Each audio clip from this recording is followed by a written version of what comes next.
Hello everyone, welcome to beat the street. आज हम यहाँ पे बात करने वाले हैं निप्पॉन लाइफ असेट मैनेजमेंट की। इस वीडियो के अंदर हम करेंगे पूरी कंपनी का फंडामेंटल एनालिसिस, जानेंगे कंपनी के बारे में, कंपनी क्या क्या बिजनेस में है और कंपनी के अंदर अभी क्या क्या चीज़ें हो रही है, फंडामेंटली कंपनी के बिजनेस कैसे, Q1 और FY21 के रिजल्ट्स कैसे रहे थे, पीयर कंपैरिजन जो कि अभी एक ही है HDFC AMC, उससे कंपेयर करेंगे और यहाँ पे हम हमारा short term long term target भी शेयर करेंगे और आउटलुक के साथ आपको बताएंगे। अगर आप अभी तक हमारे ऑटोमेटेड स्टॉक मार्केट फीड से नहीं जुड़े हैं, जो कि टेलीग्राम पे है, जहाँ पे सभी तरह की खबरें रियल टाइम बेसिस पे यहाँ पे अपडेट हो जाती है, अगर आप उससे नहीं जुड़े तो आप प्लीज़ प्लीज़ प्लीज़ जुड़ जाइए। आपको जुड़ने के लिए कुछ नहीं करना है, ये फ्री टेलीग्राम चैनल है, आप बीट द स्ट्रीट सर्च कर सकते हैं टेलीग्राम पे, नहीं तो आप लिंक इन डिस्क्रिप्शन के थ्रू भी ज्वाइन कर सकते हैं। तो ये सारी अपडेट्स के बाद अब अपन आ जाते हैं निप्पॉन लाइफ असेट मैनेजमेंट के बारे में। तो मैं ओवरऑल आपको कंपनी का बता देता हूँ। तो ये एक असेट मैनेजमेंट कंपनी है जो कि बहुत सारे फिनेंशियल सर्विसेज में भी काम करती है। ओवरऑल अगर आपको जानना है कंपनी के क्या क्या बिजनेस है, तो these are the all business, जिसमें से अगर अपन देखेंगे निप्पॉन लाइफ जो ग्रुप है, बहुत बड़ा ग्रुप है, ठीक है। निप्पॉन लाइफ के अंदर अभी निप्पॉन लाइफ AMC है, ठीक है। उसके बाद निप्पॉन लाइफ की एक सब्सिडरी भी है, निप्पॉन लाइफ इंश्योरेंस, ठीक है। तो ये इनकी एक सब्सिडरी है जिसके अंदर यहाँ पे इनका 49% स्टेक है। तो ये है। बाकी जो निप्पॉन लाइफ है, जो कि जापान की बहुत बड़ी फिनेंशियल फर्म है, उसके यहाँ पे बहुत सारे तरह तरह के बिजनेस है जो कि आप यहाँ पे देख सकते हो। तो निप्पॉन लाइफ का यहाँ पे बेसिकली इंश्योरेंस का बिजनेस है ओवरऑल यहाँ पे। और ये जिसका जो मार्केट शेयर है वो यहाँ पे जो है जापान के अंदर बहुत बड़ा इसका बिजनेस है। तो निप्पॉन लाइफ इंश्योरेंस का यहाँ पे एक अच्छा खासा बिजनेस है। उसके बाद यहाँ पे अगर आप देखते हो तो कंपनी के पहले फिनेंशियल रिजल्ट्स की बात कर लें, तो जो कंपनी के रिजल्ट्स रहे हैं वो यहाँ पे एस्टिमेट को यहाँ पे बीट करते हुए दिखाई दिए। 3000 करोड़ का 3000 मिलियन का यहाँ पे कंपनी का रेवेन्यू पोस्ट ऑन किया है, जो कि पिछली बार से फ्लैट ग्रोथ है। बट यहाँ पे Q1 FY21 से यहाँ पे कंपेयर करते हो पिछले साल से, तो यहाँ पे एक अच्छी खासी ग्रोथ है। वहीं पे पैट के अंदर अगर आप देखोगे तो 1800 मिलियन की यहाँ पे ग्रोथ पुट ऑन करी है कंपनी ने, जो कि यहाँ पे अगर आप देखोगे पिछले साल से और पिछले क्वार्टर से यहाँ पे बढ़ती हुई दिखाई दी है। वहीं पे स्टैंड अलोन बेसिस पे भी कंपनी की यहाँ पे अच्छी रही है। कोर प्रॉफिट के अंदर एक अच्छा खासा यहाँ पे इंक्रीज देखने को मिला है। ओवरऑल रिजल्ट यहाँ पे काफ़ी अच्छे रहे हैं। एक चीज़ जो यहाँ पे प्रॉब्लम दिखाई दे रही है वो ये है कि पिछला जो साल था वो यहाँ पे बहुत यहाँ पे प्रॉब्लमेटिक था। उसके पीछे क्या रीज़न था? देखो, अगर यहाँ पे इक्विटीज़ के अंदर बहुत ज़्यादा रनअप आता है, अगर शेयर बाजार के अंदर बहुत ज़्यादा रनअप आता है, तो कोई भी आदमी म्यूचुअल फंड्स नहीं करना चाहते, क्योंकि म्यूचुअल फंड्स में रिटर्न यहाँ पे प्रॉब्लम वो है ना बहुत कम होता है।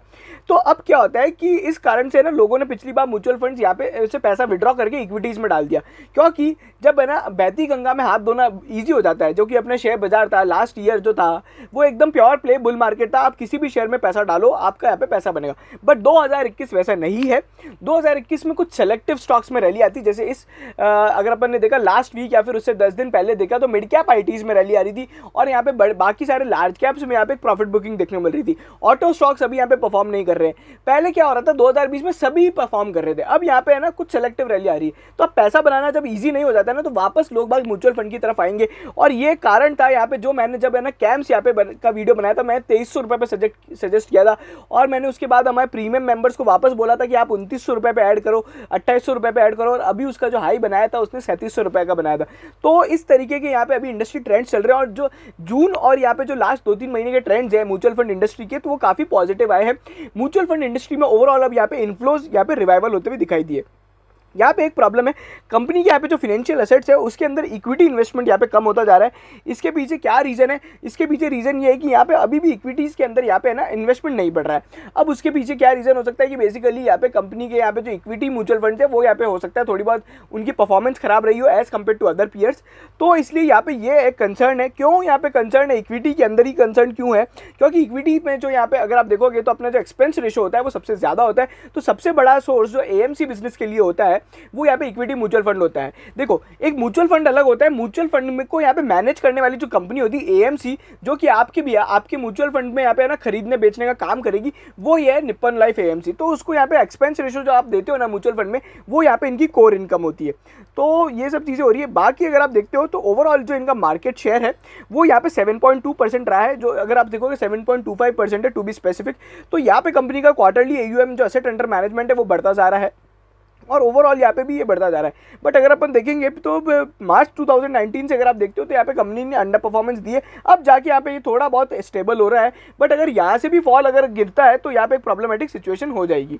अच्छा, उसके बाद यहाँ पे अगर आप देखोगे ओवरऑल यहाँ पे जो इंडस्ट्री ट्रेंड्स है, तो यहाँ पे इनका जो AUM है इक्विटी वाला जो कि इंपॉर्टेंट होता है, वो अभी भी यहाँ पे 41% ही है, इसका मार्केट शेयर नहीं बढ़ रहा है। दो यहाँ पे ना दिसंबर 20 और यहाँ पे जून 20 से यहाँ पे मार्केट शेयर बढ़ा है, जो कि यहाँ पे पॉजिटिव बात है। उसके बाद पर यहाँ पे एक अगर आप कंपेयर करते हो इंडस्ट्री ट्रेंड से, तो इंडस्ट्री के अंदर यहाँ पे अभी ग्रोथ देखने को मिली है ओवरऑल, तो यहाँ पे ये इंडस्ट्री के जो इक्विटी ग्रोथ है उसको यहाँ पे मेंटेन नहीं कर पा रहा है।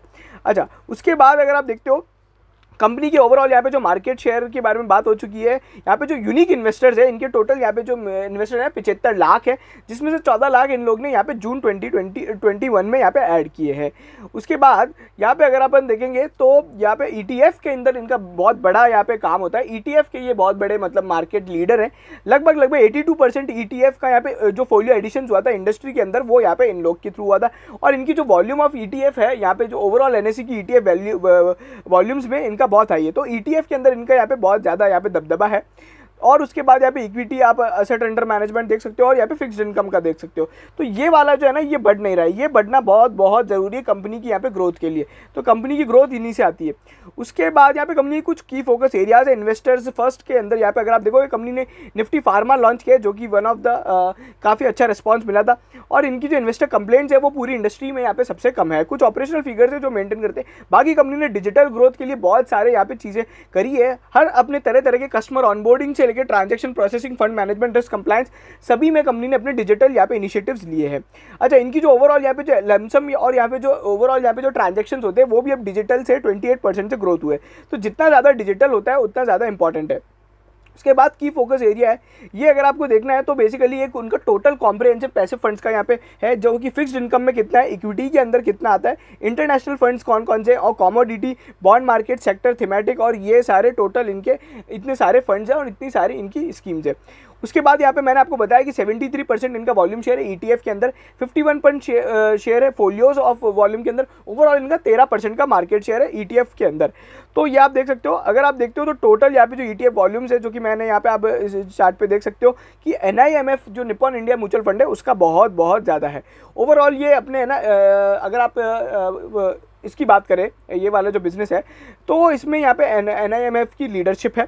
उसके बाद अनादर जो की फोकस एरिया है वो ये कि 3 out of 10 investor, unique investor जो होते हैं वो निप्पॉन इंडिया में इन्वेस्ट कर रहे हैं। तो ये की फैक्टर है जो कि आप यहाँ पे देख सकते हो। लगभग इन लोग ने 6 लाख यहाँ पे अगर आप देखोगे तो क्वार्टरली यहाँ पे बेसिस पे Q1 के अंदर यहाँ पे ऐड किए। ओवरऑल जो इंडस्ट्री में एडिशन हुए थे यूनिक इन्वेस्टर्स का वो 11 लाख हुआ था। बाकी इनके पास हाईएस्ट यहाँ पे रिटेल का मार्केट शेयर है। उसके बाद यहाँ पे कॉर्पोरेट बुक इनकी यहाँ पे 50% के लगभग है और बाकी 22% HNI है। बट यहाँ पे मैं बोलता हूँ कि यहाँ पे HNI का शेयर थोड़ा और अच्छा होना चाहिए था, बिकॉज HNI से भी काफ़ी अच्छी इनकम आती है। इनसे क्या होता है कि बेसिकली अगर आप देखोगे तो इनका यहाँ पे है ना ये लोग बहुत ज़्यादा होते हैं, तो यहाँ पे है ना एक्सपेंस यहाँ पे बहुत ज़्यादा हो जाता है। इस बुक पे है ना रिटेल वाली बुक पे एक्सपेंस बहुत ज़्यादा होता है। बाकी यहाँ पे रिटेल AUM और वो सब चीज़ें बताइए जो अपने को इतना दिमाग नहीं लगाना है। अच्छा, इनकी जोग्राफिकल डी रिस्किंग भी है, मतलब NIMF का टॉप 5 सिटीज़ से जो कंट्रीब्यूशन है वो 62% ही है। विजा विज अगर अदर इंडस्ट्री को अगर आप देखो जो टॉप 3 प्लेयर है उनका 70% प्लस है।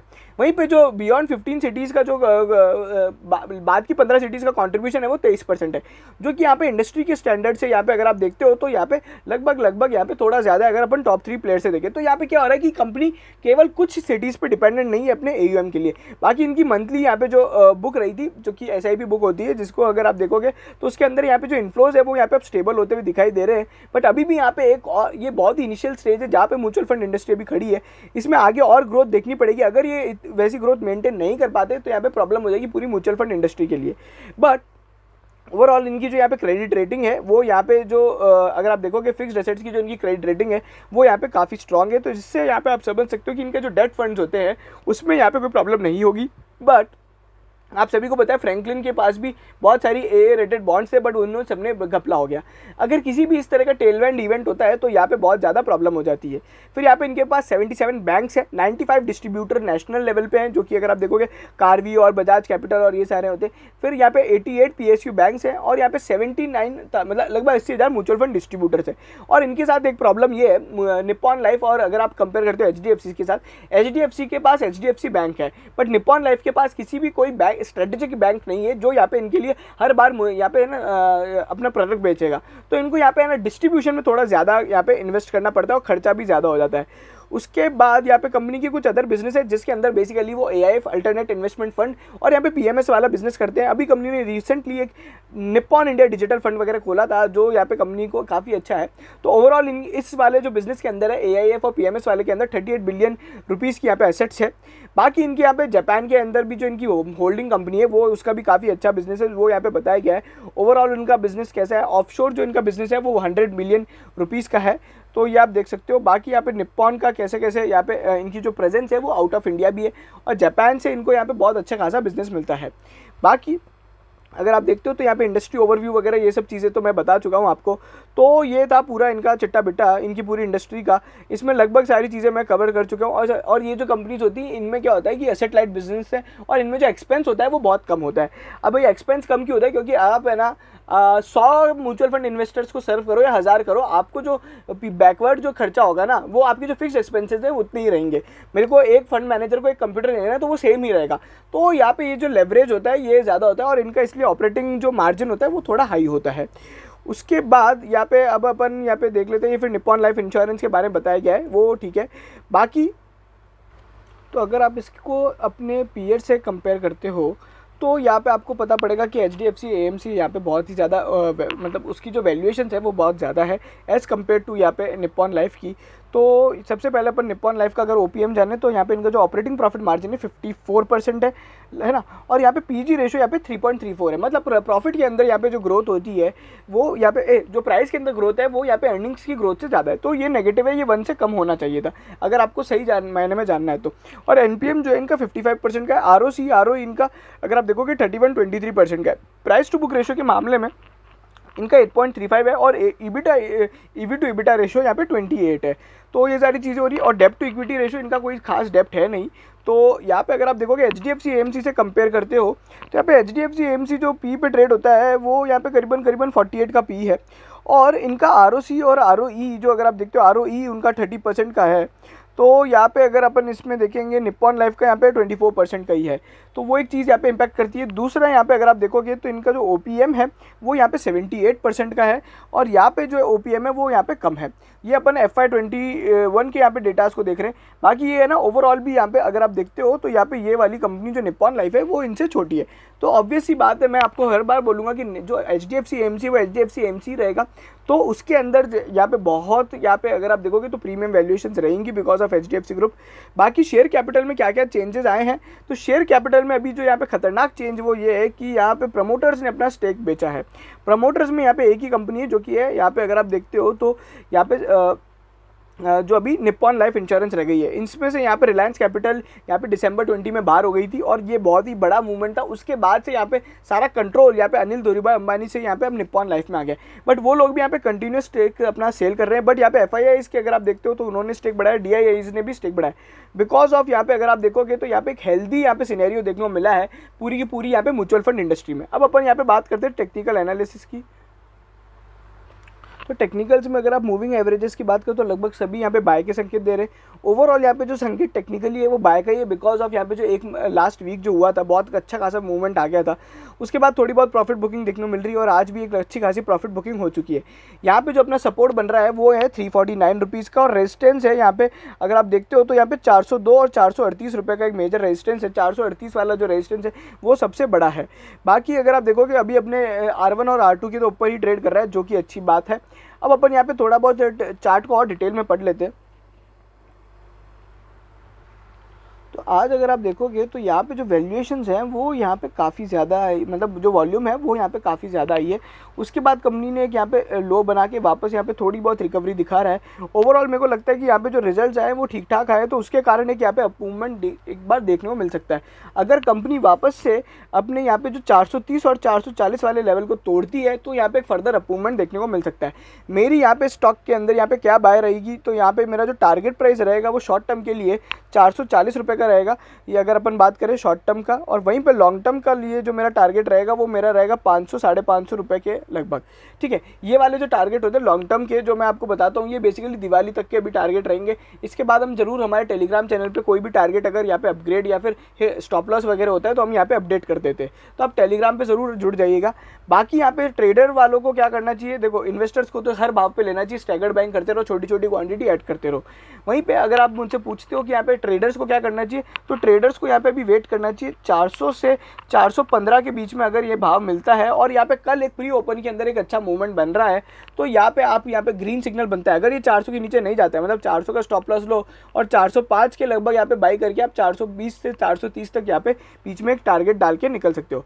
तो ये था। बाकी अगर आप मुझसे पूछते हो मैं कौन सी कंपनी के साथ जाना चाहूँगा as compared to Nippon life versus HDFC AMC, तो मैं आपको हर बार बोलूँगा आप एचडीएफसी एएमसी के साथ जाइए। वो स्टॉक अभी भी यहाँ पे अंडर परफॉर्मेंस में है, बट यहाँ पे एक बार वो भी बहुत तगड़ी परफॉर्मेंस दे सकता है। तो ये था मेरा पूरा का पूरा एनालिसिस निप्पॉन लाइफ इंश्योरेंस पे।